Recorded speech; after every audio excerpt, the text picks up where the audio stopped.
Yo, what's up, guys? Welcome to another video. Sorry about the Zoom call. Couldn't record it because my PC was being extremely weird. So, yeah, I literally deleted everything. This is a brand new setup. So, yeah.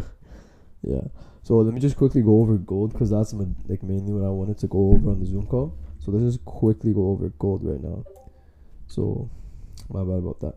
So, gold is basically right now, like currently speaking, gold is bearish. Now, obviously, if we zoom out from here, we'll say, okay, gold is pretty bullish, but like, come on, we can't be using this type of information going like, oh, look, the order flow is up.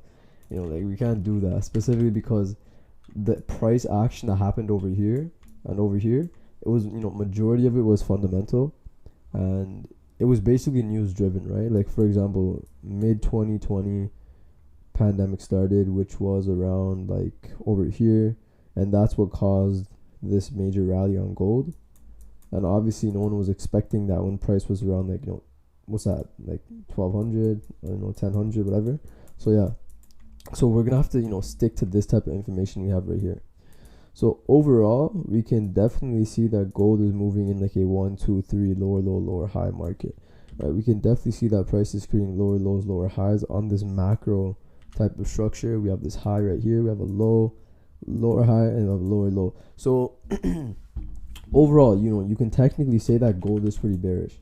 Now, obviously, gold, DXY, and majority of the news, majority of the USD pairs, the reason that USD is bearish is because of all the negative impact that the news is giving to the US dollar, and the reason that gold is moving so bullish, like we're seeing these big bullish rallies, it's specifically because obviously we know the US dollar is weak, and if the US is weak, gold goes up, and if the US is strong, gold goes down. So we can see that right over here at this point in the market, at around, I think that's 1913. If we go to the compare thing, I think that's like right here, and we'll go type in DXY, we can see right over here, this is exactly when gold started selling off. This is when US dollar started gaining some strength.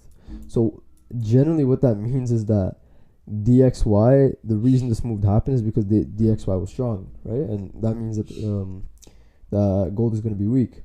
So we can see the correlation, not correlation, but we can see the opposite correlation between these two pairs. So let me quickly just get rid of this. Boom. So now future things that I'm seeing for gold. Now, even though gold is pretty bearish, currently speaking, just by technicals, fundamentally news wise, it's bullish, right? We all know gold is bullish due to news. There's so much horrible U.S. the U.S. economy is literally like a 5-year-old running a meeting. If you put a 5-year-old in a business meeting, nothing productive would happen, right? And that's basically what the U.S. economy is right now. It's horrible, but obviously there's manipulation, political, treatments where political parties say certain things just to give the stock market, the DXY, the forex market, these big moves that we're expecting. So we see this big move down on gold. This could easily be seen as the market going down to take out the liquidity that lies right over here. Now, a lot of people will call me crazy saying, wow, you think gold is going to sell off all the way down to like the 1600, 1500 area? Yes, I do, and let me tell you guys why.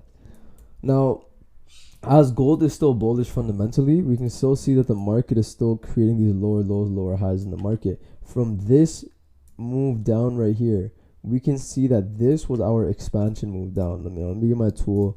Let me highlight this. So this right here was clearly our expansion move down.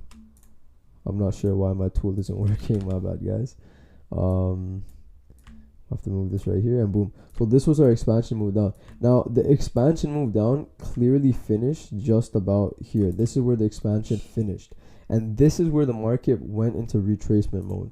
Now the market pushed up, started going into retracement mode right here, and we can see that price ended up reacting off of an institutional candle right over here. Perfectly came back into this buy to sell move down, mitigated that institutional candle. That's number one, and then went down. Now, I'm not gonna get in the in depth of why this IC was used.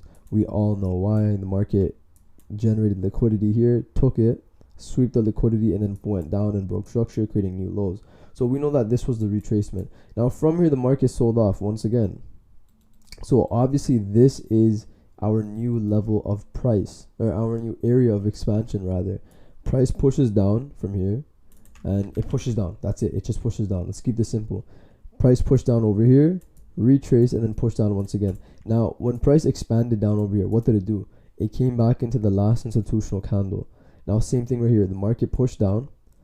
What did we do? Well, we created an institutional candle right at the open of that expansion.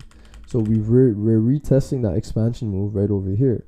So we can see that overall structure on gold is pretty bearish. So if you are still buys or bullish on gold, for example, you're looking to buy at this IC, it's definitely possible you can possibly, you know, take the buy up to this IC maybe and take the sell back down. But overall, I'm still bearish until this point in the market where this liquidity gets grabbed. This LQ has to get grabbed. We all know it. It just has to. And possibly the market may test, you know, this IC down here. Now, this can obviously be seen as all this hype around gold where gold is bullish, buy, buy, buy. We can definitely see a big move driving gold all the way back down to here just to balance out price. So all these retailers, including us smart money traders, who are buying every single time gold does dip. Because like we know, when the market is just going to go bullish, everyone's buying and it's not going to work out. Long-term investors don't like that. You know, the long-term investors are the people with real money, with a real, what's the word, like a real name for themselves, right? For us, if like we say, oh, we bought right here, so what? You know, if Bill Gates is putting billions of dollars in gold, he's going to be pissed off if every single retail trader is buying gold as well. Because at the end of the day, if everyone buys in a financial market that is not centralized, that is not decentralized, obviously, you know, it's not going to turn out for the best. So that's what I'm saying. We are bearish until gold takes out this lick. Now, the way I would get involved in opportunities for gold is pretty simple. Now, after gold tapped into our institutional candle on the, you know, we already went over this. This was, I think, on like the daily time frame. Not too sure. Maybe the 12-hour. I'm not even sure. Oh, I think it was the second daily time frame actually. Yeah, there we go. So after gold tapped into our second daily time frame, we can go down to like the 12-hour, and we can just analyze structure. And for the people saying, okay, why'd you go down to the 12-hour? Remember, go to every single time frame. I don't have a specific rule of going from, you know, which time frame to which. Just go through every single time frame. Keep it simple. So we see gold taps in. As soon as it taps in, we can see that you have some type of, let's actually go down to the 1 hour and analyze the structure inside of this area. So as soon as gold taps in, we see price comes in once, has significant drive back down from here. So we have a nice sell-off. So price goes up. We're still creating higher highs, higher lows. Overall structure, still higher highs, higher lows. Now, as soon as we created this 1, 2, 3 move, we have a low, we have a high, we have a higher low, and then we have a higher high. We can say that our range is from here to here, right? So in order for us to possibly be bearish, sorry, I'm I'm really far away from my laptop screen and I don't have my glasses on, so it's hard to see. But yeah, so basically our range is from this low up to this high, specifically because this is that last higher low that created a higher high. In order for us to become bearish, we need to break past this higher low. This is the macro higher low that the market created. Now, as you can see, the market broke past it. Now, you have 2 points of interest that you could potentially focus on. One is, like I said, focus on the expansion down. So the first expansion down would be right over here, right? This is the first, or this is rather the second expansion down. Sorry, not the first. Let me mark this up, back down, boom. And then we have another one right over here, right? This is the market expanded. This is where the market retraced and then expanded once again. So you could have easily caught a sell, you know, found an institutional candle somewhere inside of here. And as you can see, price did end up tapping into some type of IC here. And then we did end up selling off. Now from here, let's go back to the 4-hour time frame to get an overall idea of what structure is doing now. So 4-hour time frame wise, just looking at this little bit of information, we can see that this is just a huge zone of manipulation right here, right? Now this is done. A bunch of different people have their own ideas of what's happening and what they're seeing. My own idea of what I'm seeing is that gold is simply manipulating, or AKA, you know, creating liquidity both sides of the market, as you guys did see in the institutional market cycle video. This should be really simple and familiar by now to understand. Let me just quickly do that. Liquidity bottom and then liquidity top.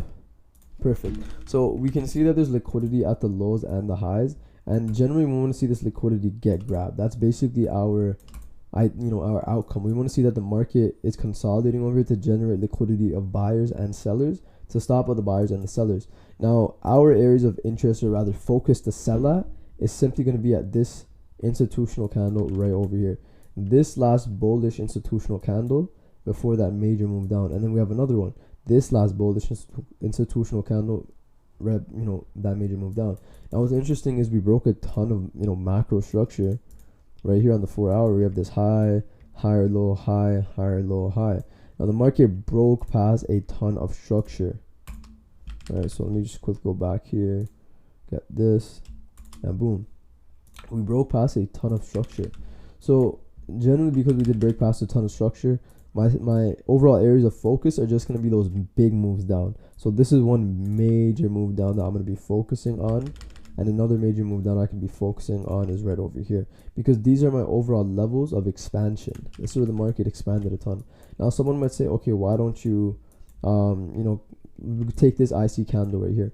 Now technically, I think if you go down to like the 12 hour or maybe the 8 hour, yeah, on the 8 hour there's a pretty clean candle over here. You can technically sell that for sure, but like you got to think in terms of probability. What are the odds that gold is going to come all the way back up to here just to sell all the way back down?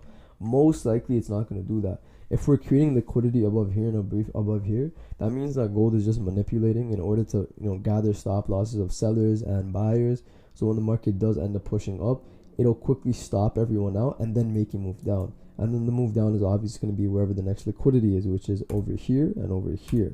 So it is still possible that gold can come up to here, but I would not expect that. If that happens, then that's crazy. Now, in terms of our Fibonacci retracement, if we do take it from this high up to down to like this low, you can see that this one is just sorry, my bad. Let me close that. So yeah, this one is just our first institutional candle. It's just under the blue, so it's still valid, but it just isn't as probable. Well, if you took it from here, then obviously it wouldn't be in it. But if you took it from here, where for the actual move down started, which is right over here, and it ended right over here, you can see that it actually matches up inside of our blue Fibonacci zone, which we have more confluence. So we're actually more prone to pushing up into this area right here rather than this one, because this is just not discounted. So technically what you could do with this little bit of information is that the market could come up into this area. Now as it comes up into this POI, it doesn't necessarily mean don't look for sells at all. You could definitely catch a nice 100-200 pip move down, but it won't give you that crazy move down. It'll just give you a 100-200 pip move down, right?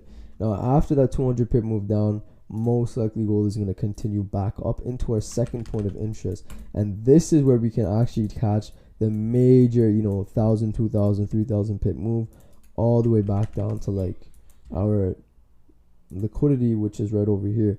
Now I'm not good at math, but that's like 17802. That's 5 numbers, so that's like 1,780 pips from here down to here, right? Because with gold you have to subtract the last number. So yeah, so that's generally what I am seeing for gold. Now in terms of what's happening inside of this range, let's take a look. So inside of this range, it's extremely, by the way, I'm making a video on this, don't worry. Yeah, I'm making a video on this indicator, do not worry guys. But in terms of this range, now like I said, we're just creating liquidity both sides of the market. Right now we're creating liquidity over here where the market is creating equal lows at this point right here, and then there is an institutional candle over here. And if we go down to like maybe the 30-minute, or let's go down to like the 5-minute time frame, possibly we can find another one right over here. Perfect. So we have 2 potential POIs. So one thing we could do is we could take the buy from here or here up into our points of interest. That's one thing that we could possibly do. So that's if you are looking for catching the buy and the sell, right? If you do want to catch that, it's possible. So let's go to the 15-minute and let's actually mark up our points of interest. So the first POI would be just this one up to this one. Let's measure the zone. This is about a 30 pip zone. So this is 30 pips, not bad. Now if I wanted to mitigate this, we'll go down to the 14, mitigate it up to here. Let's go down to the 13. 13 not telling me much. 12, not a lot. 11, boom. Now 11, on the 11 minute time frame, we can, you know, mitigate it up to here. Now we can go to the 9 minute, sorry, the 10 minute. I completely skipped that. 10 minute time frame, not much. 9, 8, 7, you know, not much. 6. So obviously we can't refine it too much, you know, it's already been refined. We can't refine it anymore. Now you can go down to like the 4 minute and shit. Like you can refine it up to like this last down counter, but I don't recommend that, specifically because at that point most likely you're gonna miss the trade, right? And with gold, I'm usually more generous with the stop loss, so I put my stop loss just at the low of this wick right here. And this is 40 pips, not bad. 40 pip stop loss for gold, pretty normal. And yeah, now we also have another POI, which was the, I think the 30 it was, I'm not too sure. No, not the 30. Let's go down to like the 15. Not the 15. Let's go down to like the 5.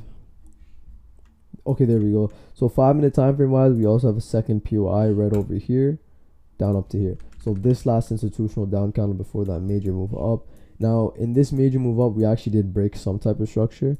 You have this low, lower high, lower low, and the market did end up breaking structure, which does indicate that you can overall look for buys on gold in one of these levels.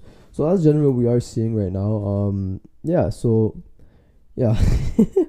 Yeah, I get confused on what to say now. I hate ending the videos because I love talking. But yeah, that's basically what I'm seeing for gold. I'm sending this out to the channel as we speak. You know, I'll do this right now. So I'm gonna end the video, send this out now. But yeah, thank you guys for watching. Peace out.